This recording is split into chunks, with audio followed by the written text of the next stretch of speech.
Hello everyone. पिछले turn पे हम लोगों ने ओवरहैंगिंग बीम का केस लिया था, तो एक और एग्जांपल ले लेते हैं ओवरहैंगिंग बीम का। तो ये ओवरहैंगिंग बीम हमारी है। तो यहाँ पर देखिए नीचे से ए पॉइंट पर और बी पॉइंट पर इस तरीके से एरोस बने हुए हैं। तो कभी कभी ऐसा हो सकता है कि बीम के नीचे इस तरीके से एरोस बने हुए हैं, तो आप समझ लीजिए कि बीम के नीचे ये सपोर्ट्स हैं। आमतौर पर आप देखते हैं बीम के नीचे रोलर और हिंज होते हैं। तो हो सकता है कि यहाँ पर रोलर हो, यहाँ पर हिंज हो, या फिर यहाँ पर रोलर हो, यहाँ पर हिंज हो, इस तरीके से चीज़ें हो सकती हैं। तो उनकी जगह पर उनके रिएक्शंस को यहाँ पर रिप्रेजेंट कर दिया गया है। तो जैसे पॉइंट बी है तो बी के नाम पर हम इसको बी वाई लिख सकते हैं और ए के नाम पर इसको ए वाई लिख सकते हैं। ऐसा कई बार होता है। फिर इसके ऊपर यूडीएल बिछा हुआ है। अब यूडीएल की intensity 10 kilo newton per metre है। सी से लेकर डी तक पूरा एक ही यूडीएल है, लेकिन कैलकुलेशंस को करने के लिए हम इस यूडीएल को दो पार्ट्स में लेंगे, सी से ए तक का एक पार्ट और ए से डी तक का एक पार्ट, क्योंकि बीच में ये यहाँ पर रिएक्शन आ गया है, इसकी वजह से हम इसको डिस्ट्रीब्यूट करके लेंगे। अगर ये रिएक्शन यहाँ पर ना हो के किनारे होता है, यानी कि सिंपली सपोर्टेड बीम बन गई होती, तो हम पूरे यूडीएल को एक ही ले लेते। लेकिन चूंकि बीच में पॉइंट आने की वजह से शेयर फोर्स और बेंड मोमेंट कैलकुलेशन को ध्यान में रखते हुए हम इस यूडीएल को दो अलग अलग पार्ट्स में लेंगे। इसकी इंटेंसिटी यहाँ पर लिखी हुई 10 किलो न्यूटन पर मीटर। यहाँ पर इसके ऊपर इंटेंसिटी नहीं लिखी हुई, हर जगह नहीं लिखी रहेगी। वो अंडरस्टूड है कि यही इंटेंसिटी, क्योंकि यूडीएल सेम है तो इंटेंसिटी, अगर इसकी इंटेंसिटी वही होगी 10 kilo newton per metre. Okay, तो यहाँ पर हम इस यूडीएल का सारा लोड रिप्रेजेंट कर सकते हैं। 10 into 2 that is equal to 20, और इसकी डिस्टेंस यहाँ से यहाँ तक हो जाएगी that is 1, and this distance will also be 1। और ये हो जाएगा 10 into 4 that is equal to 40, और ये डिस्टेंस यहाँ से यहाँ तक 2 हो जाएगा, और ये डिस्टेंस 2 हो जाएगा। अब ये हो गया इसका फ्री बॉडी डायग्राम। चलिए सबसे किनारे वाले पॉइंट के बाद मूवमेंट जीरो कर देते हैं, summation of M C equals to 0, क्योंकि अभी हम रिएक्शंस निकाल रहे हैं। तो 20 सी के अबाउट क्लॉकवाइज घूम जाएगा, 20 इंटू 1 मीटर की डिस्टेंस लेके ए वाई एंटी क्लॉकवाइज घूम जाएगा, 2 मीटर की डिस्टेंस लेके अगला 40 क्लॉकवाइज घूम जाएगा। 40 की डिस्टेंस अगर आप सी से देखेंगे तो 1 ये 2 है, और 2 प्लस ये वाला 2 that is equal to 4। Okay, this is 2 and this is also 2। फिर आपके पास पॉइंट लोड है 20 सी के अबाउट क्लॉकवाइज घूम जाएगा, दैट इज प्लस 20, और इस 20 की डिस्टेंस 2 प्लस 4 6 और 2 8 दैट इज 20 इंटू 8। एक हमारे पास मूवमेंट भी है, मूवमेंट डायरेक्टली लिख दिया जाएगा, दैट इज प्लस 10 चूंकि क्लॉकवाइज है, और B Y last point C के अबाउट एंटी क्लॉकवाइज घूम जाएगा 10 मीटर की डिस्टेंस लेके, that is all equal to 0। इसको जब आप सिंपल करेंगे तो आपकी इक्वेशन हो जाएगी 2ay plus 10by is equal to 350। Let this be equation number 1। तुरंत हम लगा देते हैं समीशन FY0। समीशन FY0 में सिर्फ फोर्सेस काउंट होंगे। 20 नीचे की तरफ हो गया -20, ay ऊपर की तरफ दैट इज प्लस ay, अगला 40 नीचे की तरफ, ये पॉइंट लो 20 नीचे की तरफ दैट इज -20। मूवमेंट को लेना नहीं है, क्योंकि मूवमेंट का कैलकुलेशन सिर्फ मूवमेंट की इक्वेशंस में ही होता है। मूवमेंट का योगदान सिर्फ मूवमेंट की इक्वेशंस में होता है, बाकी और कहीं जगह नहीं होगा। तो सिर्फ इस पॉइंट लोड को लेंगे, इस मूवमेंट को नहीं लेंगे, क्योंकि अभी हम समीशन FY कैलकुलेट कर रहे हैं। Plus B Y equals to 0। तो यहाँ से हमारे पास इक्वेशन हो जाएगी ay plus B Y that is equal to 80। Okay, 1 और 2 को जब हम आपस में सॉल्व कर लेंगे तो यहाँ से ए वाई की पहले जो बी वाई की वैल्यू आ जाएगी that will be equals to 23.75 kilonewton. ये आप आराम से कैलकुलेट कर सकते हैं। ओके, इक्वेशंस बनाना हमने सिखा दिया है, और ए वाई की वैल्यू पुट करेंगे तो वो आ जाएगी that is 56.25 kilo newton. Okay, सीधे से हम शेयर फोर्स के कैलकुलेशंस पर आते हैं, और अब फटाफट करेंगे क्योंकि पहले हम लोग कैलकुलेशंस कर चुके हैं कई बार। तो सबसे पहले आता है shear force at the point that is C पहला पॉइंट है। सी पर कोई पॉइंट लोड नहीं है, एक ही वैल्यू बनेगी, इसके लेफ्ट में कोई वैल्यू नहीं, यानी दैट इज इक्वल टू 0। अगला पॉइंट आता है shear force at the point A पर पॉइंट लोड है ए वाई के फॉर्म में, तो पहले ए वाई को काउंट नहीं करेंगे, तो इसके लेफ्ट में सिर्फ एक ही फोर्स है दैट इज -20 पहली वैल्यू, और दूसरी वैल्यू हो जाएगी -20 प्लस ए वाई। जब ए वाई की वैल्यू पुट करेंगे 56.25 तो इट विल बी 36.25। जहाँ जहाँ पर पॉइंट लोड होता है वहाँ शेयर फोर्स की दो वैल्यूज होती हैं। ओके, अब आता है next point that is share force at the point D. D पर कोई पॉइंट लोड नहीं है, एक ही वैल्यू होगी, तो इसके लेफ्ट में ये वाला 20 ए वाई और 40 इन सब का कैलकुलेशन कर लेते हैं। तो -20 प्लस ए वाई और -40, तो इन सबको हम जब कैलकुलेट करेंगे तो it will be -3.75 kilo newton. Okay, उसके बाद आता है shear force at the point that is E. E पर चूंकि पॉइंट लोड है हमारे पास, मूवमेंट से कोई मतलब नहीं है, क्योंकि अभी हम शेयर फोर्स का कैलकुलेशन करें। जब भी शेयर फोर्स का कैलकुलेशन करेंगे या फोर्स के कैलकुलेशन होंगे तो मूवमेंट से कोई लेना देना नहीं है। अब मूवमेंट का तो खैर कोई मतलब ही नहीं है। अब जहां तक बात है ई पर पॉइंट लोड है 20 किलो न्यूटन का, यानी कि यहाँ पर दो वैल्यूज बनेंगी। ओके, तो पहले इस 20 किलो न्यूटन को काउंट नहीं करेंगे, इसके अलावा देखेंगे तो इसके अलावा यही तीनों आएंगे, तो इन तीनों का कैलकुलेशन एक प्रकार से यहाँ पर हो चुका है, यानी कि पहली वैल्यू हो जाएगी -3.75 और दूसरी वैल्यू -3.75 और इस 20 को हम माइनस कर देंगे, यानी कि हो जाएगा -20 और क्योंकि नीचे की तरफ है, तो ये हो जाएगा -3.75 -23.75। ओके, उसके बाद आता है next point, shear force at the point that is B पर हमारे पास पॉइंट लोड है BY, यानी कि यहाँ पर भी दो वैल्यूज बनेंगी। पहले हम BY को काउंट नहीं करेंगे, तो इसके लेफ्ट में देखेंगे तो इसके लेफ्ट में ये 20 आएगा, ये AY आएगा, ये 40 आएगा, ये 20 आएगा, इन सब को कैलकुलेट कर लेंगे, तो इन सब की वैल्यू आ जाएगी -23.75 और दूसरी वैल्यू हो जाएगी -23.75 प्लस BY। अब BY की वैल्यू एग्जैक्टली +23.75, तो ये जब जुड़ेगा तो ये value will be equals to 0।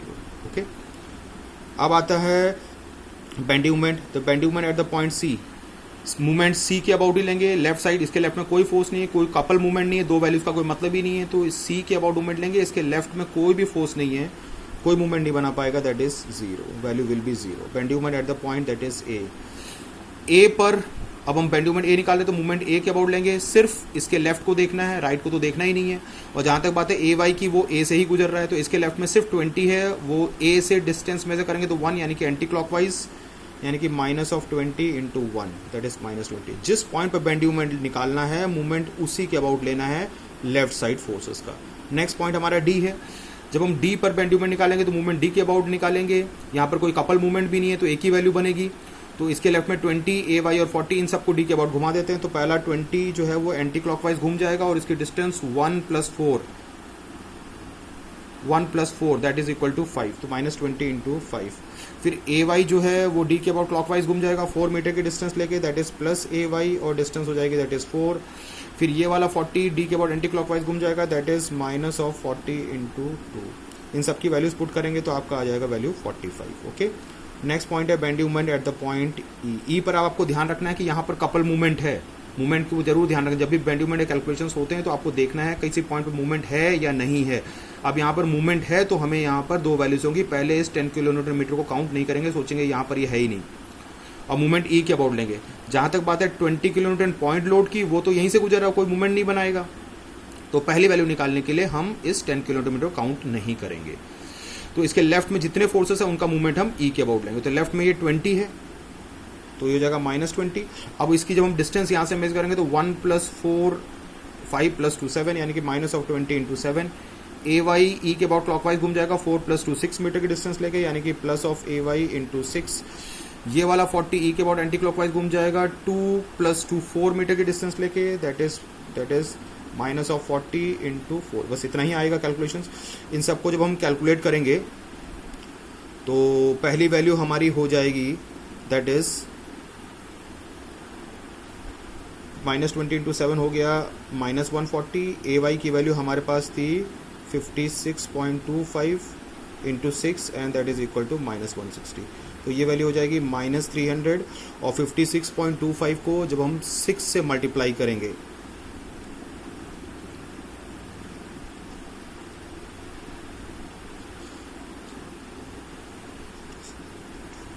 इन सबको जब हम पूरा कैलकुलेट करेंगे तो ये हो जाएगा आपका 37.5। This will be the first value, that is 37.5।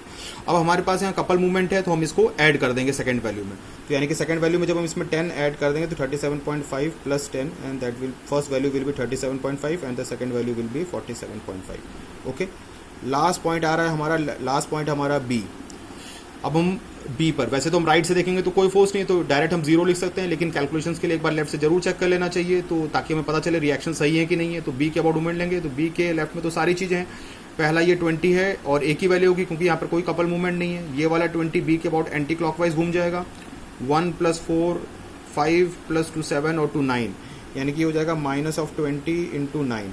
अगला AY है, AY B के अबाउट क्लॉकवाइज घूम जाएगा, दैट इज +AY, और AY की डिस्टेंस 4 और 2 6 और 2 8, दैट इज × 8। ये वाला 40 इस B के अबाउट एंटी क्लॉकवाइज घूम जाएगा 2 + 2 4 और 2 6 लेके, यानी कि हो जाएगा -40 × 6। इसके बी के लेफ्ट में ये 20 किलो न्यूटन का पॉइंट लोड एंटी क्लॉकवाइज घूम जाएगा 2 मीटर की डिस्टेंस लेके, यानी कि -20 × 2। अब बी के लेफ्ट में मूवमेंट भी पड़ रहा है। पिछले बार भी बताया गया था कि अगर किसी पॉइंट के लेफ्ट में यदि मूवमेंट पड़ रहा है तो उसको भी कैलकुलेशंस में शामिल करना है, चूंकि आफ्टर ऑल अभी हम मूवमेंट के कैलकुलेशंस कर रहे हैं। तो बी के लेफ्ट में चूंकि ये 10 है क्लॉकवाइज है, तो हम लोग सिंपली इसको 10 के तौर पर ले लेंगे, क्योंकि अभी भी हम वैसे भी हम पेंडिंग मूवमेंट का कैलकुलेशंस कर रहे हैं। तो जब भी मूवमेंट का कैलकुलेशंस करेंगे तो मूवमेंट तो काउंट होगा ही होगा। तो इन सबको पुट करेंगे तो value will be simply equals to that is 0। Okay, चलिए अब हम आते हैं इसके शेयर फोर्स और बेंडिंग मूवमेंट डायग्राम्स में। तो सबसे पहले बताया गया था, सबसे पहले आप फटाफट उसका फ्री बॉडी डायग्राम बना सकते हैं। तो यहाँ पर हमारे पास पॉइंट लोड था, रिएक्शन था दैट इज ए वाई, और यहाँ पर भी रिएक्शन था दैट इज बी वाई। यहाँ पर यूडीएल था, इसके आगे भी यूडीएल कंटिन्यूड था, और यहाँ पर हमारे पास एक पॉइंट लोड था that was of 20 kilo newton, और एक कपल मूवमेंट भी था that was of 10 kilo newton metre. ठीक है, this point is C, this point is D, this point is E. इसकी जो इंटेंसिटी थी that was of 10 kilo newton per metre. ये डिस्टेंस हमारे पास थी दैट इज़ 2 मीटर, ये डिस्टेंस थी 4 मीटर, ये डिस्टेंस थी 2 metre, and this distance was again 2 metre. ठीक है, तो इसके नीचे हम वर्टिकल लाइंस बना लेते हैं इस तरीके से, क्योंकि एक दो बार हमारे क्वेश्चंस हो चुके हैं, तो अब हम अपनी स्पीड को बढ़ा सकते हैं।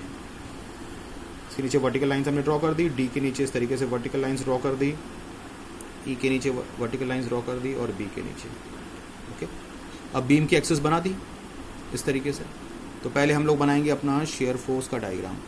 तो सी पर वैल्यू थी 0 शेयर फोर्स की, तो यहाँ पर हमने 0 लिख दिया। ए पर दो वैल्यूज थी, एक वैल्यू थी -20 और दूसरी वैल्यू थी 36.25।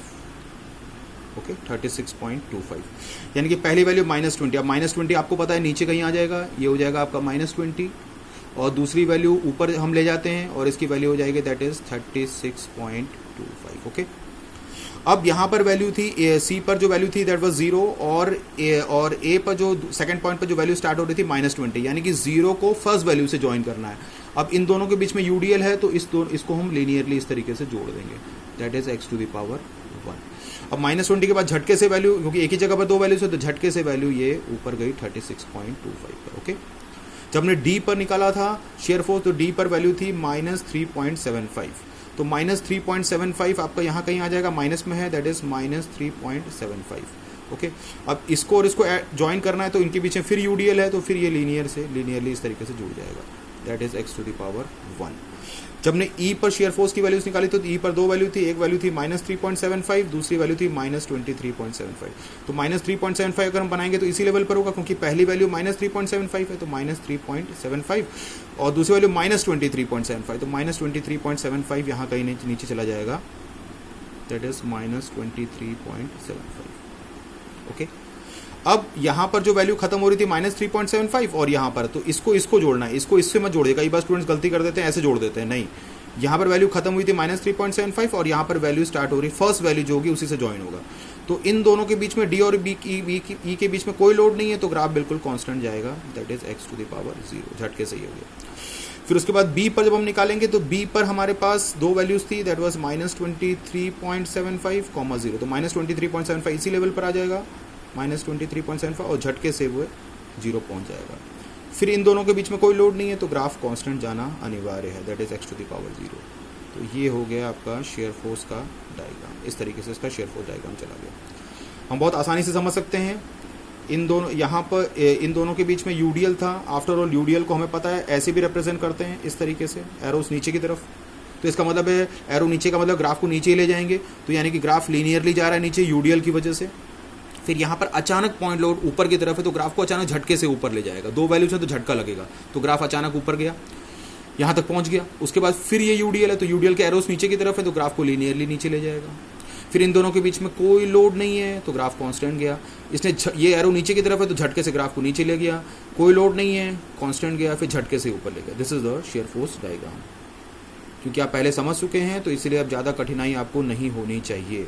आप पिछले दोनों वीडियोस को देख सकते हैं, आपको बहुत आसानी से चीज़ें समझ में आ जाएंगी। ओके, अब बेंड मूवमेंट की कैलकुलेशन स्टार्टिंग पॉइंट पर 0 था, तो 0 तो यहीं पर होगा। Okay, next point of bend movement की वैल्यू थी दैट वाज -20, तो -20 हम समझ सकते हैं यहाँ पर कहीं आ जाएगा दैट इज -20। अब 0 और -20 को जोड़ना है, तो इन दोनों के बीच में 0 और -20 को अगर हम जोड़ते हैं तो ऊपर हम देखते हैं कि ऊपर ग्राफ शियर फोर्स का x⁴ जा रहा है, तो डेफिनेटली ये पैराबोलिक जाएगा, that is x²। Okay, next point D पर वैल्यू हमारे पास थी 45, तो 45 ऊपर आएगा पॉजिटिव में, तो दिस विल बी 45। ओके, फिर इसको जोड़ना है, तो फिर हम देखते हैं ऊपर ये x⁴ लीनियर जा रहा है, तो यानी कि ये फिर ये पैराबोलिक जाएगा, दैट इज x²। ओके, फिर नेक्स्ट पॉइंट पर जो वैल्यू थी हमारे पास कपल मूवमेंट था, तो 37.5 और 47.5, तो 37.5 को हम थोड़ा सा नीचे कर देते हैं यहाँ पर, दैट इज 37.5, और थोड़ा सा इसको अचानक झटके से ऊपर उठा देते हैं और इसको लिख देते हैं 47.5। अब इस 45 को और इनको जोड़ना है, तो पहली वैल्यू चूंकि 37.5 थी और यहाँ पर वैल्यू 45 थी, तो इसको इसी से जोड़ना है 37.5 से, 47.5 से मत जोड़ दीजिएगा। तो इसको अगर हम जोड़ते हैं तो हम इस तरीके से चूंकि x⁴ है तो हम इसको लीनियरली जोड़ देंगे, दैट इज x⁴1। और फाइनली वैल्यू 0 थी यहाँ पर, तो ये 47.5 पे वैल्यू खत्म हो रही थी, यहाँ पर 0 है, तो फिर ये कांस्टेंट जा रहा है, तो फिर हम इसको लीनियरली इस तरीके से जोड़ देंगे, दैट इज x⁴1। तो ये बन गया आपका बेंडी मोमेंट डायग्राम। ओके, अब आज हम एक और चीज सीखेंगे, दैट इज पॉइंट ऑफ कॉन्ट्राफ्लेक्सर। ये आज हमारा एक नया पॉइंट होगा, दैट इज पॉइंट ऑफ कॉन्ट्राफ्लेक्सर। पिछले टर्न पे हम लोगों ने मैक्सिमम बेंडी मोमेंट देखा था कि जहां पर शेयर फोर्स का डायग्राम कट करता था वहां पर बेंडी मोमेंट मैक्सिमम होता है। वैसे तो शेयर फोर्स का डायग्राम यहां पर भी कट कर रहा है इस जगह पर, तो इस जगह पर शेयर फोर्स का डायग्राम कट करेगा, तो इस पॉइंट पर बेंडी मोमेंट मैक्सिमम होना चाहिए, बेंडी मोमेंट मैक्सिमम जाना चाहिए। तो वो चीजें पिछले बार डिस्कस हुई थी, आज हम लोग पॉइंट ऑफ कॉन्ट्राफ्लेक्सर को स्टडी करेंगे।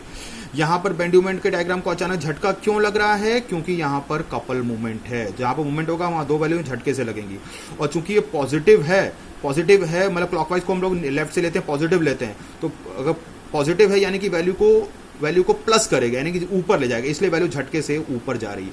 अगर ये मूवमेंट यहाँ पर एंटी क्लॉकवाइज होता है यानी कि नेगेटिव होता है, यानी कि वैल्यू को कम करेगा, तो झटके से वैल्यू नीचे हो, लेकिन चूंकि पॉजिटिव है तो वैल्यू बढ़ाएगा, इसीलिए झटके से ऊपर, और झटका लगना अनिवार्य है कपल मूवमेंट की वजह से। ओके, तो आज हम लोग पॉइंट ऑफ कॉन्ट्राफ्लेक्सर सीखेंगे। तो point of contraflexure it is also known as, और इसको एक और नाम से जानते हैं, that is point of inflection. ये आज हमारे लिए सीखना जरूरी है, पॉइंट ऑफ इन्फ्लेक्शन। ओके, और सबसे इंपॉर्टेंट बात है, ये बहुत इंपॉर्टेंट पॉइंट है, सबसे इंपॉर्टेंट बात है कि पॉइंट ऑफ कॉन्ट्राफ्लेक्सर हमें एक बीम में मिलेगा, that is overhanging beam. Okay, पिछले बार भी जो हमारी बीम थी दैट वाज ओवरहैंगिंग बीम, तो उसमें भी पॉइंट ऑफ कॉन्ट्राफ्लेक्सर था। ठीक है, आज हम इसको निकालना सीखेंगे, ओवरहैंगिंग बीम, और वही बीम पहले ओवरहैंगिंग बीम थी, तो इसी जगह पर हमें अब पॉइंट ऑफ कॉन्ट्राफ्लेक्सर होता क्या है। तो पॉइंट ऑफ कॉन्ट्राफ्लेक्सर बहुत सिंपल है, point of contraflexure is that point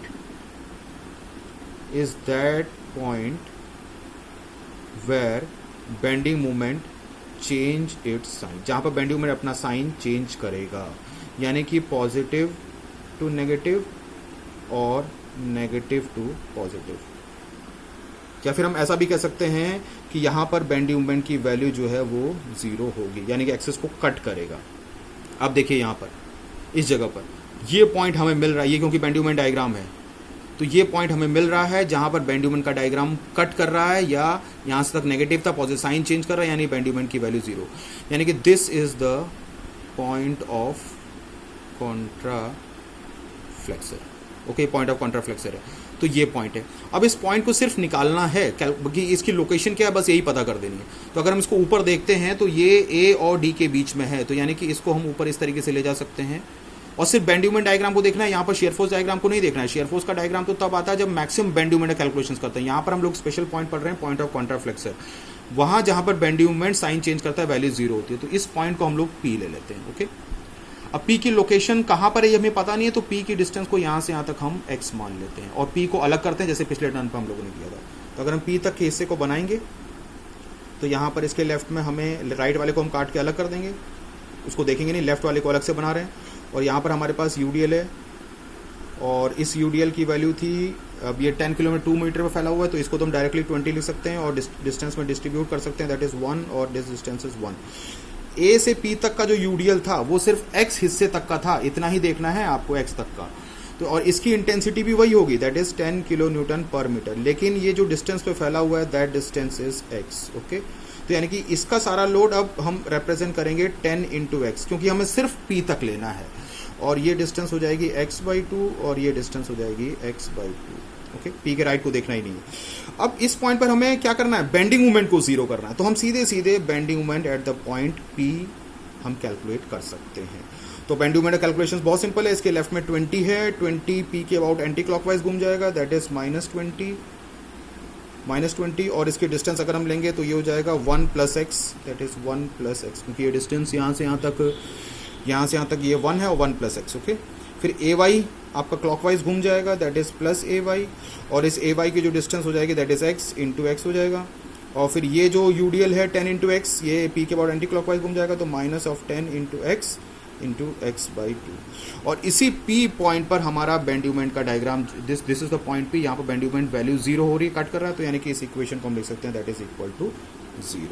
okay, अब इसको अगर हम सॉल्व करना चाहें तो ऐसे सॉल्व कर सकते हैं, -20x, ओके, और ay की वैल्यू हमारे पास थी 56.25, यानी कि प्लस 56.25x, और यहाँ से हो जाएगा -5x² इक्वल्स टू 0।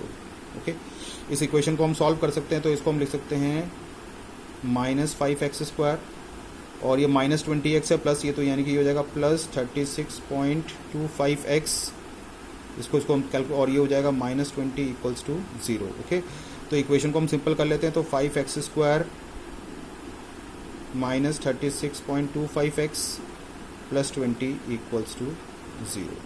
पूरी इक्वेशन को अगर हम 5 से, ये हमारे पास इक्वेशन आ गई है, इस पूरी इक्वेशन को अगर हम 5 से डिवाइड कर दें तो हमारे पास इक्वेशन हो जाएगी दैट इज x² माइनस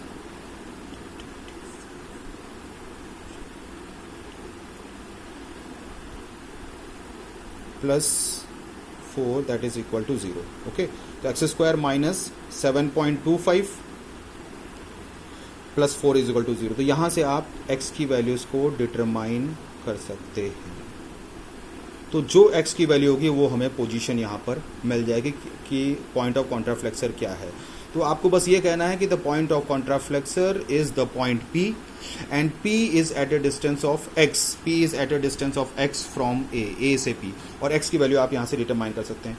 हो सकता है कि यहाँ से x की दो वैल्यूज आए, एक पॉजिटिव आए एक नेगेटिव आए, तो आपको पॉजिटिव वैल्यू लेनी है। आपको बस ये ध्यान रखना कि A और P के बीच में वो पॉइंट आना चाहिए। तो इस तरीके से आप पॉइंट ऑफ कॉन्ट्राफ्लेक्सर को पता कर सकते हैं, और वो सिर्फ और सिर्फ ओवरहैंगिंग बीम के लिए पॉसिबल होती है। तो जब भी एग्जाम में आए अगर शॉर्ट आंसर क्वेश्चन कि point of contraflexure is applied for which beam, तो आपको बताना है that is for overhanging beam, और इसका एक और नाम है that is point of inflection. Thank you.